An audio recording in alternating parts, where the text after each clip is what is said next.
오늘 제목은 광풍 속에서 울지 마라. 왜냐하면 이 사람들은 광풍 속에서 소리치면서 울었기 때문에.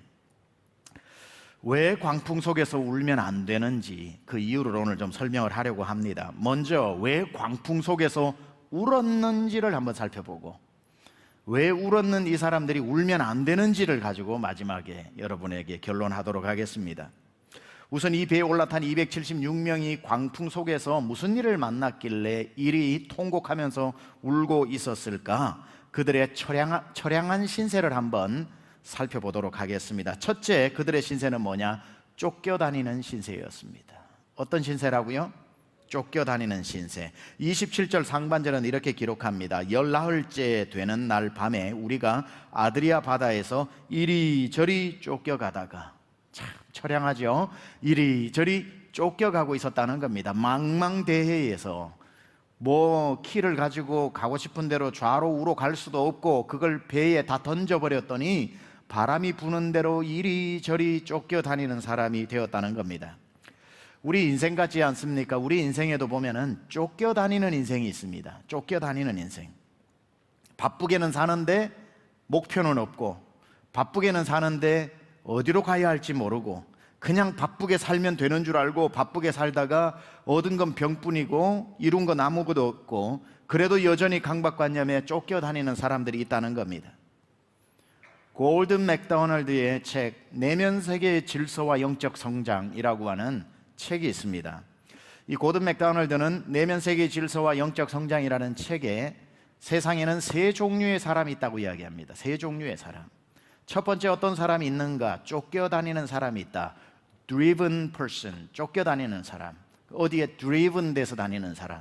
그러니까 자기 원하는 대로 가는 게 아니라 driven 돼요. 누가 운전하는데 그냥 올라타서 그 사람 가는 대로 가는 것처럼 쫓겨다니는 사람이 있다. 두 번째, 어떤 사람이 있는가? 반응하는 사람이 있다. reacted person이라고 얘기합니다. 반응하는 사람. 그러니까 누가 얘기하는 대로 반응하면서 사는 사람. 특별히 목적이 있는 게 아니라 주어진 환경에 반응하면서 그냥 인생을 살아가는 사람.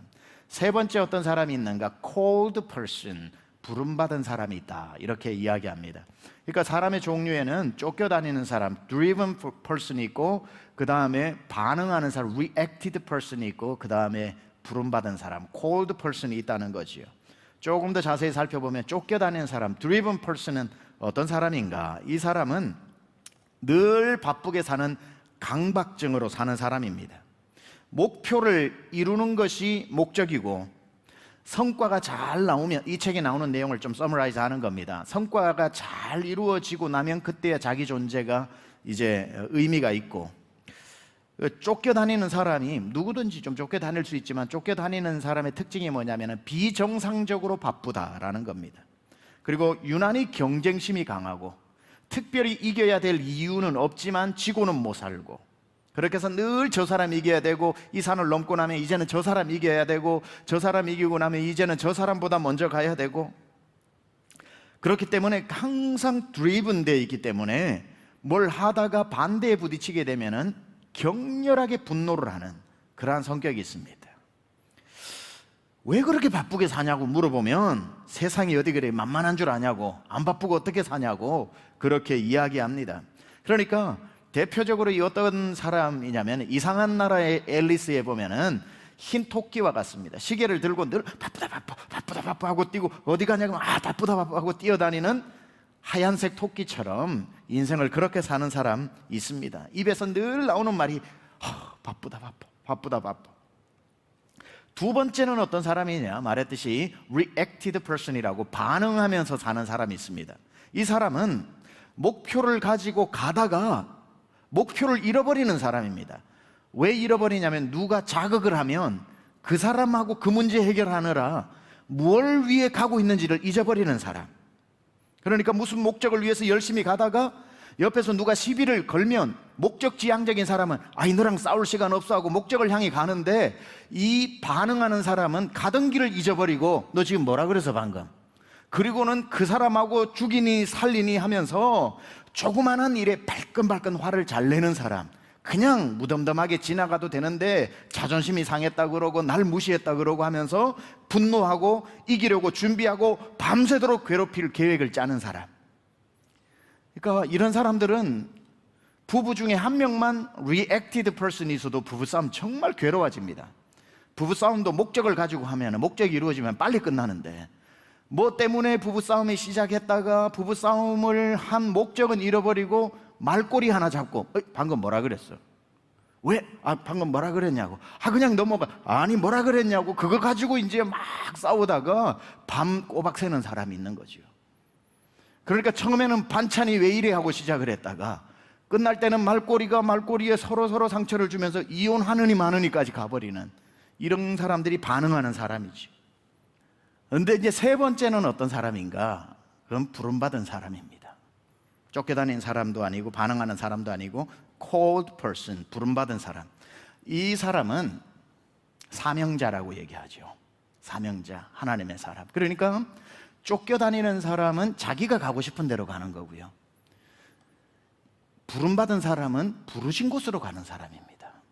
내가 가고 싶은 것, 내가 하고 싶은 것, 내가 소유하고 싶은 것을 소유하는 게 아니라 내게 주어진 것, 나에게 가라고 한 것, 나에게 하라고 하신 것을 하는 사람이 바로 사명자, 부름받은 사람이라는 겁니다. 하나님이 시키신 일을 하는데 인생을 보내는 사람, 가고 싶은 곳으로 가는 사람이 아니라 가라고 한 대로 가는 사람, 하고 싶은 일을 하는 사람이 아니라 하라고 하신 일을 하는 사람, 우리는 이런 사람을 사명자라고 이야기하죠.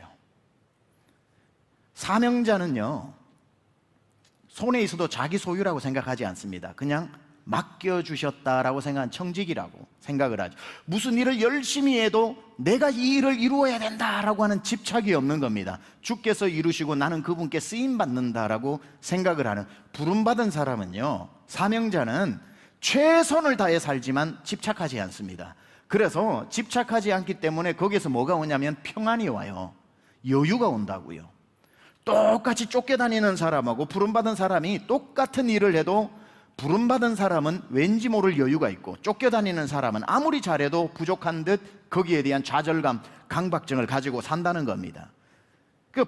이 부름받은 사람은 부지런하게 일을 하지만 쫓겨다니는 느낌이 없는 이유는 뭐냐면 시간표를 하나님께 맡겨버렸기 때문에, 내가 열심히 해서 이 일을 이루어야지 하는 것은 내가 이루어야 되고 못 이루면 내가 못 이룬 거겠지만, 부름받은 사람은 똑같이 열심히 하지만 잘 안 돼도 좌절하지 않아요. 하나님의 시간표가 아닌가 보다, 아직 하나님의 시간표가 내 생각과 다른가 보다 하고 맡기기 때문에, 그러니까 상황에 반응하기보다는 사명에 집중하지요.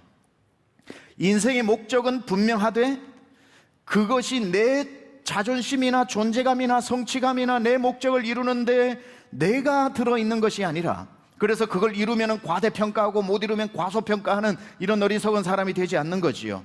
부름받은 사람은 열심히 살되 내면에 기쁨이 있고 평안을 잃어버리지 않고 급한 마음을 먹지 않고 늘 청직이라는 것을 잊어버리지 않고 삽니다. 그리고 모든 일을 하나님께 맡기는데 익숙해진 사람. 여러분, 우리 강남중앙 성도님들 중에 한 분도 쫓겨다니는 인생이 없이 부름받은 인생 되기를 축원합니다. 오늘 이 배가 이 바다 위에 이리저리 쫓겨다니는 배처럼 살지 않아야 되는 겁니다. 목적을 가지고 쭉 부르신 곳으로 가는 그런 인생이 되어야죠. 성경에 하나님이 부르신 사람들 전부 다 공통점이 있는데 다 방황하고 쫓겨다니다가 부름받은 사람으로 변화된 사람입니다. 모세만 보더라도 40년 광야에서 헤매고 다녔습니다. 방황하고 다녔습니다. 뭐하고 살아야 할지 모르는 사람이었습니다. 그저 정처 없이 다니는, 이리저리 바람 부는 대로 쫓겨 흘러다니는 사람이었습니다. 그때의 시내산에서 하나님께서 호렙산 가시떨기에 나타나셔서 그를 뭐 하셨죠? 쫓겨다니는 모세를 부르셨죠. 쫓겨다녔던 모세가 부름받은 모세로 바뀌고 난 뒤에 우리가 기억하는 바로 앞에서와 40년 동안 200만 명을 데리고 나가는 위대한 사명자가 되는 것을 보게 됩니다. 하나님은 쫓겨다니는 사람을 사용하지 않아요. 쫓겨다니는 사람을 불러 부름받은 사람으로 만들어서 사명을 맡기는 거지요. 바울이라고 하는 사람, 우리 잘 아는 오늘 본문에도 주인공이지만 바울도 한번 보세요. 그의 인생이 어려서부터 예수님 만나기 전까지는 쫓겨다니는 사람이었습니다. 경쟁심이 많아서 성공에 쫓겨다니고 옆에 경쟁에 쫓겨다니고 최고의 율법을 알아야 된다라고 하는 지식에 쫓겨다니고 모든 것에 쫓겨서 얼굴에 조금의 여유도 없는 사람이었습니다. 그날도 쫓기듯이 자기의 성공의 노예가 되어 다메섹으로 사람을 잡으러 가는 쫓겨다니던 그의 인생에 다메섹 도상에 주님이 나타나셔가지고 쫓겨다니는 바울을 부르셨지요. 너는 이방의 선지자로 사도로 내가 부르노라. 그때부터 우리가 기억하는 바울이 등장하는 겁니다. 모든 사람은 쫓겨다니는 인생으로 살다가 예수님을 만나 부름받은 인생으로 변화되어야 되는 거죠. 오늘 276명을 태운 배는 쫓겨다녔습니다. 그러나 더 이상 우리는 인생에 쫓겨다닌 인생이 아니라 부름받은 인생이 되어야 하는데, 오늘 우리 성도님들 중에 이 배에 올라탄 276명의 사람처럼 정처 없이 이리저리 쫓겨다니는 사람 없습니까? 언제까지 우리 인생이 이렇게 쫓겨다니면서 살아야 합니까? 바다에 똑같이 풍랑을 만나도 275명의 태도와 바울 한 사람의 태도가 달라졌죠. 275명은 바람에 쫓겨다니는 사람이었고, 이리저리 똑같은 배를 타고 똑같은 풍랑을 지나가도 바울은 부름받은 사람이었기 때문에, 지난주도 보세요. 다들 죽겠다고 할 때에 바울은 일어서서 그들을 오히려 위로하고, 풍랑 가운데 평정심을 잃어버리지 않고 풍랑 가운데 오히려 담대하라고 하나님의 말씀을 전하는 사람, 똑같이 풍랑을 만나 똑같이 바다 위를 표류하고 다니는 것 같아도 쫓겨다니는 사람의 반응과 부름받은 사람의 태도는 완전히 다르더라는 거예요. 인생의 풍랑이야 살다가 만나겠죠. 인생의 풍랑을 만나도 쫓겨다니는 사람은 자기가 실패했다고 생각해요. 내 인생 잘 나가다가 풍랑이 와서 내 물건을 잃어버리면 나는 끝났다, 자기를 과소평가해버려요. 쫓겨다니는 사람은 목표도 높지만 안 되면 자기에 대한 자학적인 그런 어떤 좌절감도 크거든요. 그러나 부름받은 사람은 바다 위로 쫓겨온 사람하고 바다 위로 부름받아 온 사람은 다른 겁니다. 저는 여러분 모두가 어디를 가든지 그 자리에 부름받아 온 분들 되기를 축원합니다. 좌절은 누가 하냐면, 부름받은 사람은 좌절을 잘 안 해요. 왜냐하면 좌절할 일이 없어요. 어떤 일을 만나든지 하나님이 이 일로 부르셨다고 생각하기 때문에. 어떨 때 내 뜻이 되지 않아 실패를 해도 어떤 세상 사람은 실패했다고 해서 좌절하지만, 부름받은 사람은 실패의 현장으로 날 부르셨구나라고 생각하고, 가다가 넘어져도 쫓겨다니는 사람은 내 인생이 되는 게 없구나, 넘어진다고 울지만, 부름받은 사람은 왜 나를 넘어지게 부르셨을까 하고 주변을 보다 보면 뭐가 있어요?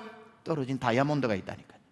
그러니까 부름받은 사람은 아무리 낮아지고 실패하고 넘어진 자리에서도 나를 그곳으로 부르셨다고 생각을 하기 때문에 좌절할 일이 별로 없는 겁니다. 인간이기 때문에 좌절이야 다 느끼겠지만 아주 좌절하지 않는다고. 성경에도 말하잖아요. 의인은 넘어지되 아주 넘어지지 않는다고. 좌절은 누가 하는가 하면 내가 이 일을 내가 해야 된다고 생각하는 거예요. 일도 내 일이고 해야 될 사람도 내고, 다 이루고 난 뒤에 박수 받을 사람도 나고 칭찬받을 사람도 나여야 하는데 내 일도 잘 안 되고 내가 하는데도 잘 안 되고 이루어졌는데도 내가 칭찬을 못 받으면 좌절하게 되는 거죠. 청지기는 그런 생각 안 합니다. 내 일이라고 생각하는 사람만큼 열심히 하지만 내 일이라고 생각을 하지 않고 주의 일이라고 생각하고 주님이 시켜서 하는 일이라고 생각을 하고, 그러니 주님께 의지를 잘하고, 그리고 결과가 나타나도 그 영광 잘 안 가로챕니다. 부름받은 사람 되시기를 축복합니다. 그래서 우리는 쫓겨다니는 사람은 늘 얼굴에 긴장감이 있는가 하면, 부름받은 사람은 큰일을 맡아도 왠지 여유가 있고 평안이 있고 말 속에서, 언어 속에서도 믿음의 말들이 나오게 되더라는 겁니다. 오늘 인생의 풍랑을 만나 많은 것을 잃어버리고 당장 무엇을 해야 될지 모르게 오늘 이 276명을 태운 배처럼 표류하고 있는 막막한 분들이 있다면 위로합니다. 권면합니다. 쫓겨다니는 배 위에 올라탔다고 해도 여러분이 쫓겨다니는 분은 되시지 마시기 바랍니다. 헤맨다고 다 길을 잃은 것은 아니다. 책 제목도 있지요. 부름받은 사람은 그 쫓겨다니는 상황에도 쫓겨다니는 사람처럼 행동하지 않고 부름받은 사람처럼 멋지게 행동하는 사람이 있더라는 거예요. 지금 여러분이 당한 상황이 한 번도 꿈꿔보지도 못하고 절대로 되지 말았으면, 절대로 이것만은 안 되라고 했던 데에 아니나 다를까 그 일에 여러분이 있다고 해도 오늘 한 번만 생각을 바꾸어 보세요. 이곳으로 부르셨구나.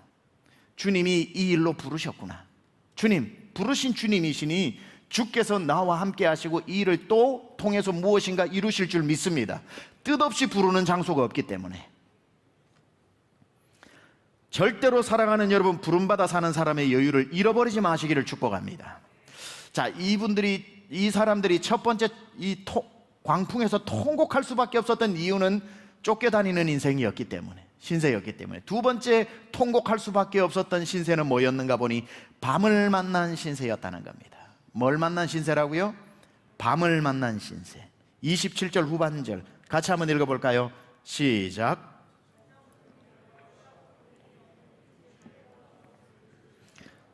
시간이 얼마나 됐다고요? 자정쯤 되었더라. midnight. 자정이 되었습니다. 열나흘, 2주죠. 열나흘 동안 밤의 추위와 낮의 더위와 목마름과 두려움에 휘감겨 바다에서 이리저리 쫓겨다니다가 이제 시간도 자정이 되었습니다. 가장 깊은 밤, 밤의 정점. 우리 인생에도 밤이 올 때가 있죠. 밤을 만난 신세, 밤 중에서도 가장 정점의 밤, 자정을 만난 신세. 자정은 새벽까지도 아직 많이 남아있는 밤, 새벽 오기 직전의 밤이 아니라 아직도 많이 기다려야 하는 정점의 밤. 찾아온 밤이 지나갈 줄 모르고 가장 어두운 자정의 한가운데 지금 서 있는 사람들, 막막한 성도들 있을 겁니다. 목사님, 제가 밤이에요. 제가 밤을 만났어요. 빨리 자정이 지나가고 새벽이 오기를 간절히 기다리는 사람 있죠. 오늘 배 위에 올라탄 사람들의 마음도 같습니다. 29절 하반절에 보면 이런 표현이 나오죠. 날이 새기를 고대하니라. 이 밤이 지나고 언제 아침이 밝아오냐. 날이 새기를 고대하는 사람. 우리 성도님들 중에도 주여 이 밤이 지나가게 하여 주옵소서. 주여 앞이 하나도 보이지 않습니다.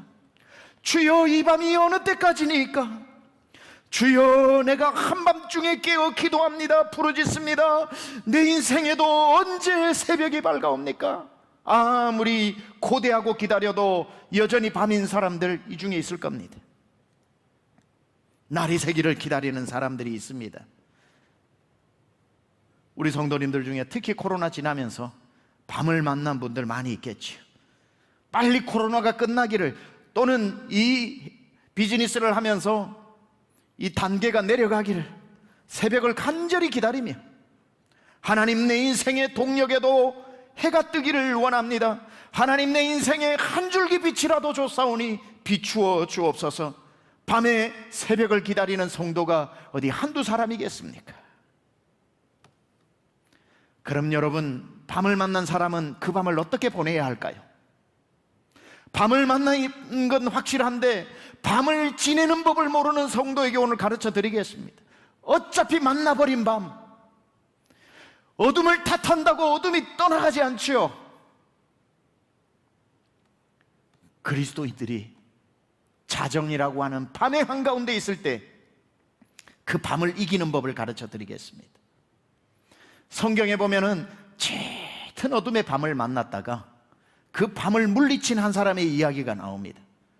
제가 가장 좋아하는 사람인 다윗입니다. 다윗은 밤을 만났어요. 그 광야에서 10년 이상 쫓겨다니다가 어디로 들어가게 되냐면 사울을 피하여 동굴 안에 들어가게 됩니다. 자기 상황도 깜깜한 밤, 그리고 동굴 안도 깜깜한 어둠, 동굴도 어두운데 진짜 밤이 와버렸어. 내 삶도 밤, 세상도 밤, 동굴 안은 더 짙은 밤. 거기에 다윗이 누워 있습니다. 다윗이 자기 인생을 돌아봤을 겁니다. 내 마음에도 밤이 오고 이 동굴에도 밤이 오고 세상에도 밤이 왔는데 눈물이 얼마나 흘렀을까요? 사울에게 쫓겨다니면서 동굴에 숨어 있었던 그 다윗의 이야기가 시편 57편의 주제가 다윗이 사울을 피하여 동굴 안에 있을 때 지은 시편이 시편 57편인데, 그는 그렇게 깜깜한 밤에 서 있다가 무슨 생각이 들었는지 그가 이렇게 작정을 합니다. 무슨 작정을 하냐면, 내가 새벽이 오기를 기다리지 말고 이 한밤에 깨어 새벽을 내가 깨우자. 내가 새벽을 만들어내자. 새벽이 오기를 기다리지 말고 잠자는 새벽을 내가 흔들어 깨워보자. 그렇게 작정을 하고 그가 새벽이 온 것처럼 그 한밤에 깨어 새벽아 일어나라. 새벽아 깨어 나에게 달려오라. 새벽아 왜 잠자고 있느냐. 너는 깨어 나에게 힘찬 빛을 비추라. 그가 어떤 밤을 만났는지 시편 57편 4절에 보면 그의 밤을 이렇게 소개하고 있습니다. 내 영혼이 사자들 가운데서 살며 내가 불사르는 자들 중에 누웠으니 곧 사람의 아들들 중에라. 그들의 이빨은 창과 화살이요 그들의 혀는 날카로운 칼 같도다. 지금 다윗이 많은 적들에게 사자라고도 표현하고 뭐 이런 어떤 짐승이라고 표현하고 불사르는 자들이라고 표현하고 있는 이 사람들 사이에 자기의 마음도 밤이 왔고 시간도 밤이 왔고 동굴은 그 밤을 더 짙게 만들어 놓은 상황에서 자기가 자정을 만나서 밤을 탓하지 않고 그래 새벽이 언제 내 인생에 새벽이 올지 모르겠다. 그 새벽이 오기가 5년이 걸릴지 10년이 걸릴지 모르지만 나는 새벽을 기다리지 않겠노라. 나는 새벽이 오는 시간을 기다리고만 있지 않겠노라. 내가 이 밤에 이 동굴 안에 이 어둠 속에 이 어둠을 물리치리라. 내가 새벽을 깨우면 되지 않겠느냐. 그리고는 오히려 오지 않는 새벽을 기다리는 것이 아니라 새벽을 흔들어 깨우면서 그는 8절에 이렇게 이야기하죠. 같이 읽어봅니다. 시작. 내 영광아 깰지어다. 비파야 수금아 깰지어다. 내가 새벽을 깨우리로다. 새벽을 왜 기다려요? 새벽을 왜 기다려요? 내가 깨우면 되지. 새벽이 오지 않으면 내가 깨우면 되지.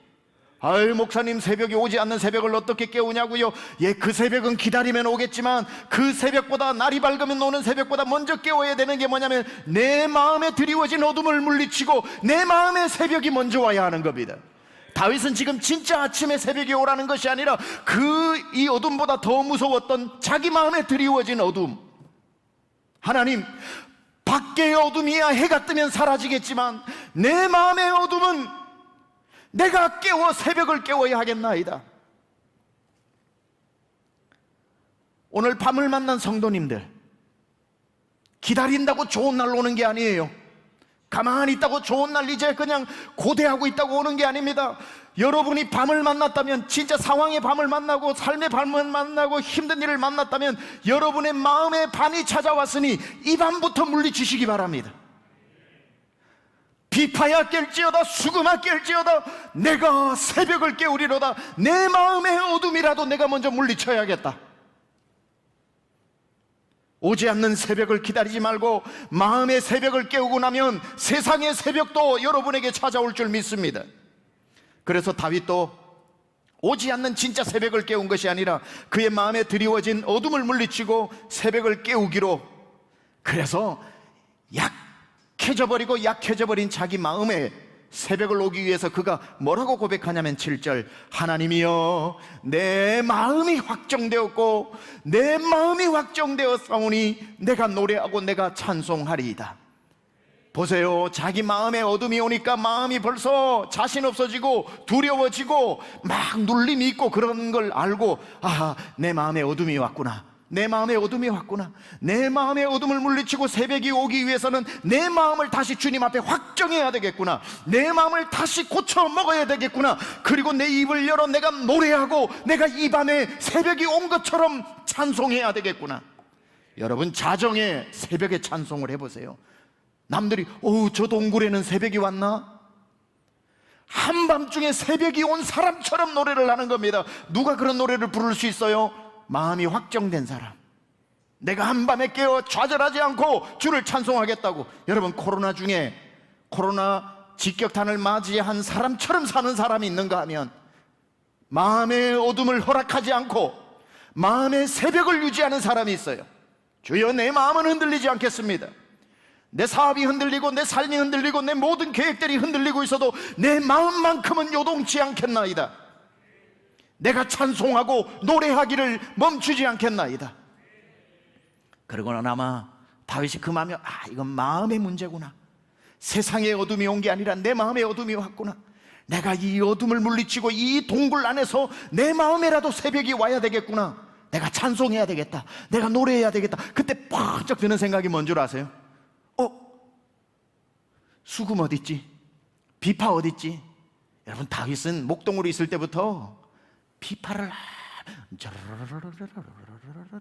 하면은 이 뮤직 테라피의 시초 아닙니까? 그렇죠? 사울 임금의 귀신까지도 쫓아낼 정도로 노래하고 시편을 지었던 He is a musician, 그죠? 최고의 음악가입니다. 근데 쫓겨다니다가 틀림없이 어디 자기가 들고 다니는 구루마의 짐에는 분명히 있을 텐데 쫓겨다니고 마음의 어둠이 오다 보니까 그 비파의 거미줄이 다 쳐졌는데도 한 번도 켜보지를 않았어. 수금인들 켜봤겠습니까? 그런데 내가 찬송을 잃어버리고 살았구나. 내 마음의 어둠이 왔구나. 이 어둠을 물리치기 위해서 내가 다시 비파를 찾아 꺼내고 내가 다시 수금을 찾아 꺼내어가지고 내가 다시 노래해야 되겠다. 그리고는 자기의 동굴 안에 처박아 놓고 그냥 놓았던, 내일이면 또 끌고 가야 되는 거기에 주섬주섬 찾아내니 이거 뭐 몇 년 만에 나온 건지 그게 다 거미줄이 쳐져 있는데 잘 보이지 않아요?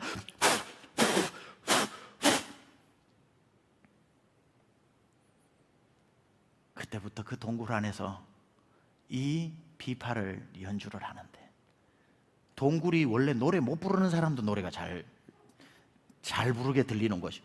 여러분 다 목욕탕에 혼자 있을 때 노래 부르잖아요. 목욕탕에 갔을 때 혼자 있을 때 한번 불러보세요. 공중 목욕탕에 갔을 때 음치가 없어요. 거기는 그 공명 때문에 막 자기가 가수가 된 것 같아. 이 다윗이 그 동굴 안에서 하나님을 찬양하는 비파를 몇 년 만에 꺼내서 들었는지 몰라도 얼마나 아름다운 소리가 들리겠습니까? 비파야 깰지어다, 수금아 깰지어다, 내가 새벽을 깨우리로다, 내가 마음을 확장하고 하나님을 찬양하리로다. 틀림없이 10수년 전에 찬양하겠다고 사놓고 기타가 지금도 거미줄과 함께 있는 분들이 있을 겁니다. 내가 하나님 구역 모임도 하고 뭐도 해야지 하고 돈 들여서 사놓은 피아노는 이제 물건 올려놓는 그런 가구도 아닌 것이, 악기도 아닌 것이 집 한 구석에 차지하고 있는 분들이 있을 겁니다. 마음의 밤이 온 분들, 이 손에 굳은 살이 다 없어지고 새살이 돋아서 조금 눌러도 이제 아프고 옛날에는 하루 종일 쳐도 아프지 않던 그 손에 얼마나 안 쳤으면 그래도 그 거미줄의 기타를 다시 꺼내고 피아노의 뚜껑을 다시 열고 여러분의 실력만큼이라도 하나님을 찬양한다면 여러분의 삶에 어떤 어둠이 지금 와 있다고 할지라도 그 어둠은 능히 물리칠 것으로 믿습니다. 찬양은 어둠을 물리치는 능력이 있습니다. 감옥문을 여는 능력이 있고요. 이 다윗은 바로 세상의 어둠이 온 것이 중요한 것이 아니라 내 마음의 어둠이 온 것이 더 큰 문제였다는 것을 알았고, 세상의 새벽을 기다리는 것이 아니라 내 마음의 새벽이라도 먼저 깨우기를 원하는 마음으로 내가 새벽을 깨우리로다. 내 마음이 확정되었노라. 여러분 마음 오늘 밤에 확정하시기 바랍니다. 주여, 내가 다시 찬양하겠나이다, 다시 노래하겠나이다, 내 마음의 비파를 꺼내고 내 마음의 수금을 꺼내어 오직 주를 위해 찬양하겠나이다. 내가 노래하고 내가 찬양할 테니 내 영광아 깰지어다. 내가 내 마음의 새벽을 깨워 어둠을 물리치리로다. 하나님께서 여러분 기도하는 대로 역사하실 줄 믿습니다. 이들의 신세는 쫓겨다니는 신세였고, 그리고 그들의 두 번째 신세는 밤을 만난 신세였고, 세 번째는 어떤 신세인가? 배가 고픈 신세였다. 33절 한번 읽어볼까요? 33절 시작. 날이 새어 가매 바울이 여러 사람에게 음식 먹기를 권하여 이르되 너희가 기다리며 먹지 못하고 줄인 지가 오늘까지 열 나흘인지. 14일 동안 못 먹었답니다.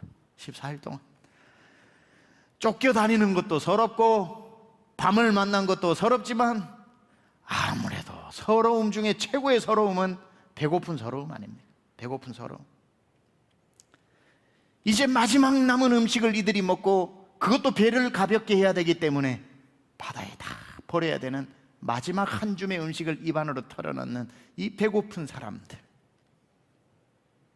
마지막 양식을 먹어야 할 때 그 서러움이 얼마나 크겠습니까?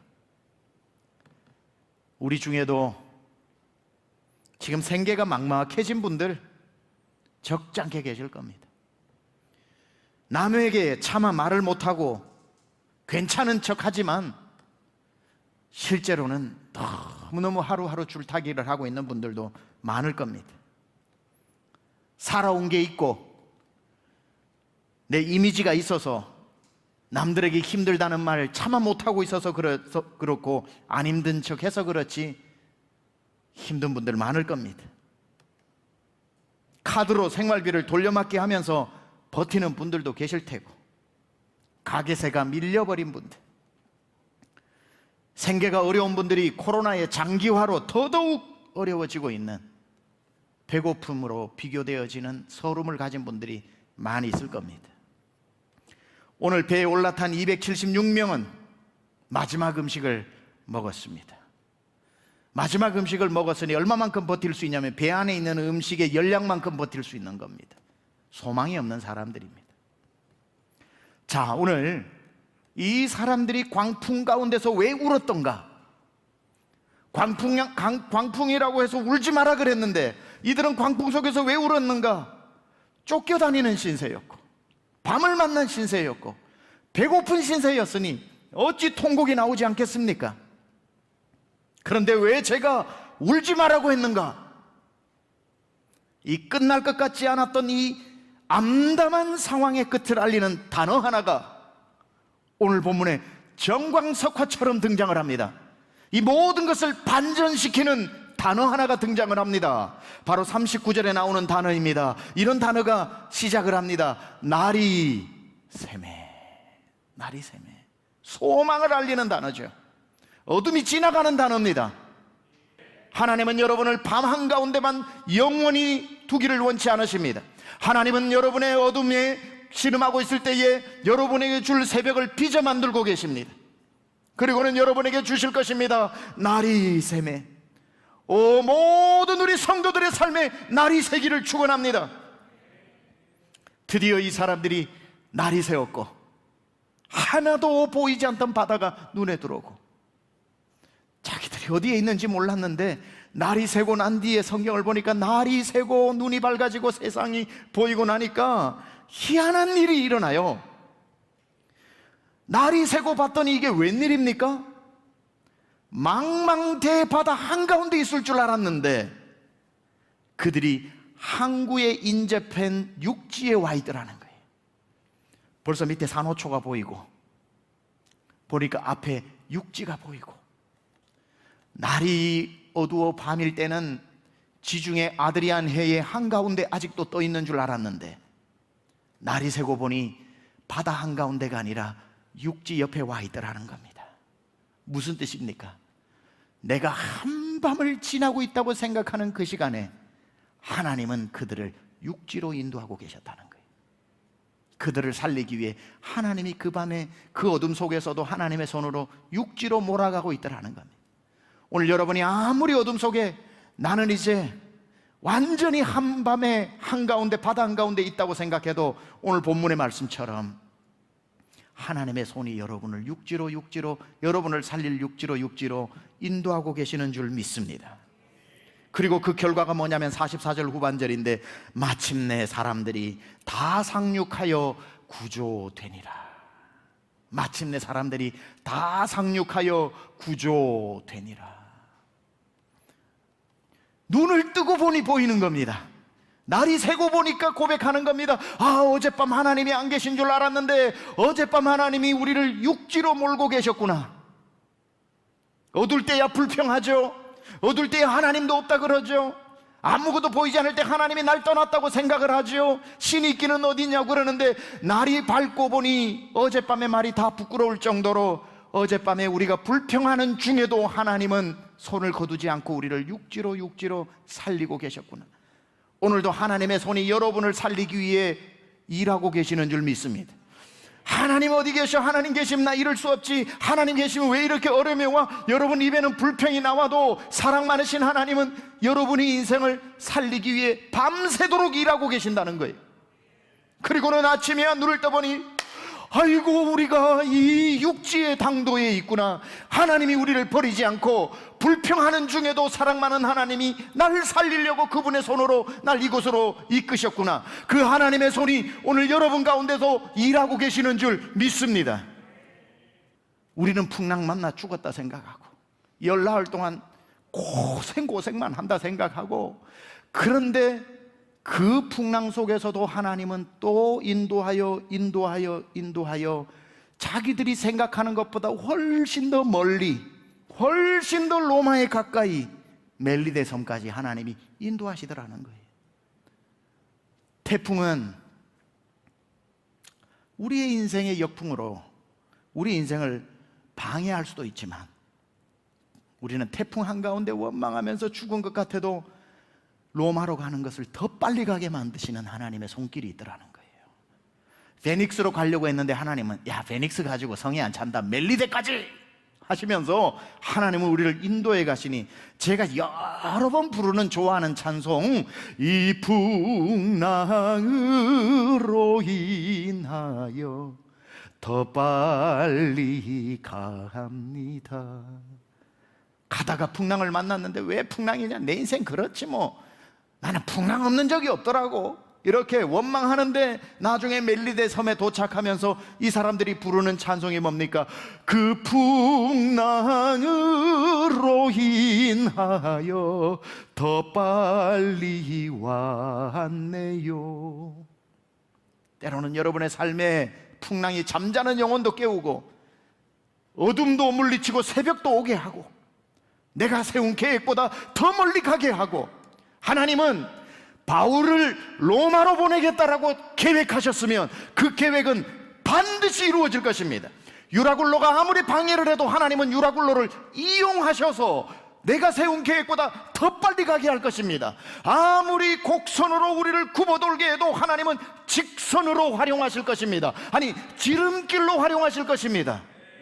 사랑하는 여러분, 여러분의 삶이 지금 태풍을 만나도 기억하십시오. 여러분에게 약속한 아침은 오고 있습니다. 여러분은 지금 여러분을 살리는 멜리데섬 육지로 하나님의 손이 인도하고 있습니다. 내 눈에는 돌아 헤매는 것 같아도 여러분은 지금 가장 지름길로 로마로 가고 있는 중인지 모릅니다. 길이 보이지 않는다고 해서 길이 없는 게 아니에요. 안개가 짙다고 안개 뒤에 길이 사라진 것도 아니고, 길이 굽어 보여도 그 길이 가장 빨리 가는 지름길이 될 수 있다는 거 기억하시기 바랍니다. 그래서 우리는 광풍이라고 울지 마라. 광풍이 날 더 빨리 하나님이 원하시는 곳으로 날 데리고 갈 수 있기 때문에 여러분을 향한 하나님의 계획은 절대로 바뀌지 않고, 하나님은 절대로 실수 없이 정한 때에 안전하게 여러분을 소원의 항구로 인도하실 줄 믿습니다.